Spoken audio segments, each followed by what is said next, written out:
আমার ভাইয়েরা, ইমান এত বড় গুরুত্বপূর্ণ জিনিস, যার ইমান নাই তার 4 পয়সারও দাম নাই।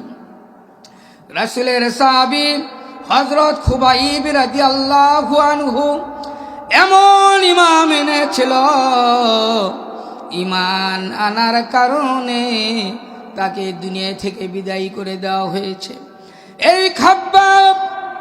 এই খুবাইব রাদিয়াল্লাহু আনহু কোরআন বেশি বেশি তেলাওয়াত করতেন। ওই সময় তায়েফের কুরাইশ বংশের লোকেরা খুবাইবকে আল্লাহ রাসূলের কাছে এসে তাকে চাইলেন, বললেন, খুবাইবকে আমাদের সামনে দাও, আমরা তার কাছে কোরআন পড়া শিখব। এই কথা বলে তায়েফের লোকেরা খুবাইবকে নিয়ে গেল। কোরআন শিক্ষা না করে কাফের বেঈমানেরা তার শরীরের মধ্যে তাকে কাটা ফুটান শুরু করলো। বাবলা গাছের বিষাক্ত কাঁটাগুলি খুবাইবের শরীরের মধ্যে একটা একটা করে ফোড়ায় আর বলে, নবী মুহাম্মদকে গালি দাও, তোমাকে আমরা ছেড়ে দেব। খুবাইব বললেন, না না, আমি এমন সত্তার পরিমাণ এনেছি, আমি এমন নবীর পরিমাণ এনেছি, আমার জীবন যদি চলে যায় তারপরেও আমি নবী মুহাম্মদকে গালি দিতে পারবো না। আমার ভাইয়েরা, খুবাইবকে জেলের মধ্যে ভরানো হলো। কুরাইশদের নেতার একটা কন্যা ছিল, নাম ছিল তার জয়নাব একদিন জেলের গেটে যেয়ে দেখেন পানি নাই, খাবার নাই, খুবাইবকে জেলের মধ্যে বন্দি করা হয়েছে। কিন্তু উপর দিকে তাকায়া দেখেন খুবাইবের মাথার উপর সুন্দর আঙ্গুর ঝুলতেছে, আর খুবাইব ওই আঙ্গুর একটা একটা করে মুখে দিয়ে খায়।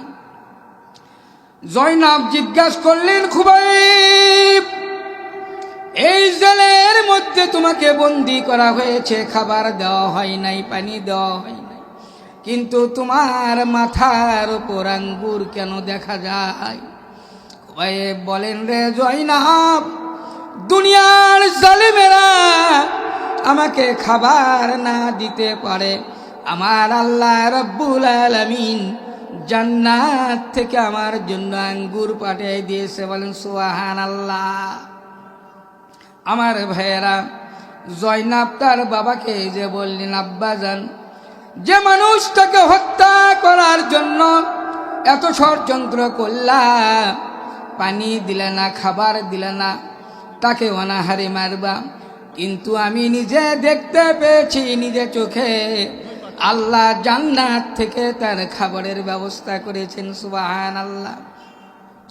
ঈমান আনার কারণে খুবাইবকে এইবার জেল থেকে বের করে একটা গাছের সঙ্গে বাঁধা হলো। যারা মক্কায় মদিনায় হজ করার জন্য গিয়েছেন দেখবেন তায়েফে আয়েশা মসজিদে যেখানে গোসল করে হাজিরা আসে, ওই আয়েশা মসজিদ থেকে সামান্য দূরে এখনো খুবাইবের ওই এরিয়াটা সৌদি সরকার তা সিঁড়ি দিয়ে ঘিরে রেখেছেন। যে গাছের সঙ্গে তাকে হত্যা করা হয়েছিল ওই এরিয়ায় এখনো সৌদি সরকার হেফাজত করে রেখেছেন। আমার ভাইয়েরা, গাছের সাথে বাঁধায়া জিহ্বার মধ্যে বাবলা কাটা ফুটে দেওয়া হলো, শরীরের মধ্যে একটা একটা করে কাটা ফুড়ে দেওয়া হলো।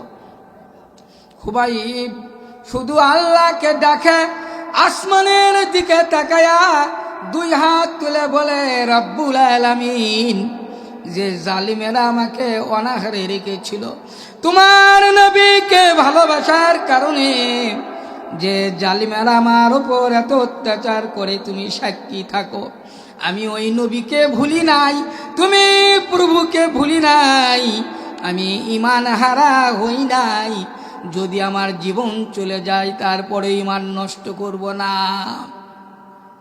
আমার ভাইয়েরা, শেষ নিঃশ্বাসের আগে খুবাইবকে বলা হলো, তোমার জীবনের কি আশা রয়েছে? বুখারী শরীফের হাদিস। খুবাইব বলল, আমাকে যদি 2 রাকাত নামাজ পড়ার জন্য সুযোগ করে দাও, আমি সবচাইতে বেশি খুশি হয়ে যাব। কাফের বেঈমানেরা খুবাইবকে 2 রাকাত নামাজের সুযোগ করে দিল।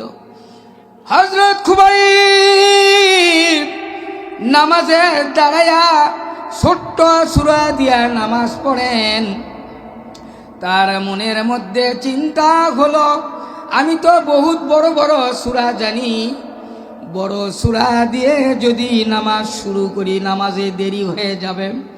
এই কাফির বেঈমানের গোষ্ঠীরা মনে করতে পারবে যে আমি মনে হয় মৃত্যুর ভয়ে বেশি করে সূরা দিয়ে নামাজ পড়তেছি।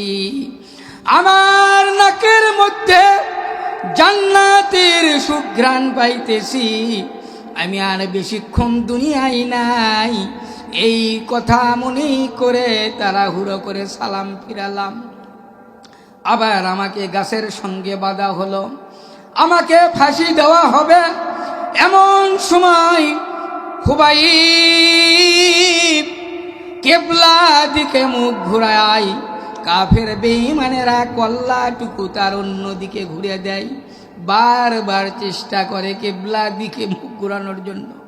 খুবাইব চোখের পানিগুলি ছেড়ে বলে, রব্বুল আলামিন, আমি যে দিকে তাকাই না কেন তোমার কিবলা আমি সেটাই মনে করি। রব্বুল আলামিন, আজকের বেঈমানের গোষ্ঠী তোমার কিবলার দিকে আমার মুখ রাখতে দেয় না, তুমি সাক্ষী থাকো। আল্লাহর হাবিবকে একটা সালাম দিলেন, ইয়া রাসূলুল্লাহ, আমি খুবাইব আজকে কিছুক্ষণের মধ্যেই দুনিয়া থেকে বিদায় নিচ্ছি। এই বলে আল্লাহর হাবিবকে যখন সালাম দিলেন, জিব্রাইল আমিন সালামটা মুহূর্তের মধ্যে আল্লাহর হাবিবের কানে মদিনায় পৌঁছে দিলেন। সুবহানাল্লাহ। খুবাইবকে হত্যা করা হয়েছিল, শহীদ করা হয়েছিল জুম্মার নামাজের সময়। আল্লাহর হাবিব খুতবা দিচ্ছেন, খুতবার সময় আল্লাহর হাবিব জোরে জোরে বললেন, ওয়ালাইকুম সালাম ইয়া খুবাইব, ওয়ালাইকুম সালাম ইয়া খুবাইব। সাহাবীরা খুতবার পর জিজ্ঞাসা করলেন, ইয়া রাসূলুল্লাহ, দীর্ঘদিন হলো আপনার বক্তৃতা শুনি, খুতবা শুনি, কিন্তু খুতবা বন্ধ করে খুবাইবকে সালাম দিলেন। খুবাইব তো এখানে ছিল না, আমরা তো খুবাইবকে দেখি নাই। আল্লাহর হাবিব বলেন, ও আমার সাহাবীরা, আমি যা জানি তোমরা তা জানো না, আমি যা দেখি তোমরা তা দেখো না। খুতবার সময় জিব্রাইল আমিন আমার কানে কানে এসে বললেন, ইয়া রাসূলুল্লাহ, খুবাইব আপনাকে সালাম দিয়েছেন। খুবাইবের জীবনের শেষ ইচ্ছা ছিল তার সালামখানা যেন আপনি শুনতে পান। আপনার মুহাব্বতে দিন কায়েম করার জন্য আজকে খুবাইবকে শহীদ করে দেওয়া হলো। এই মুহূর্তে খুবাইবের লাশ জমিনের মধ্যে পড়ে গেল, তাকে শহীদ করে দেওয়া হলো।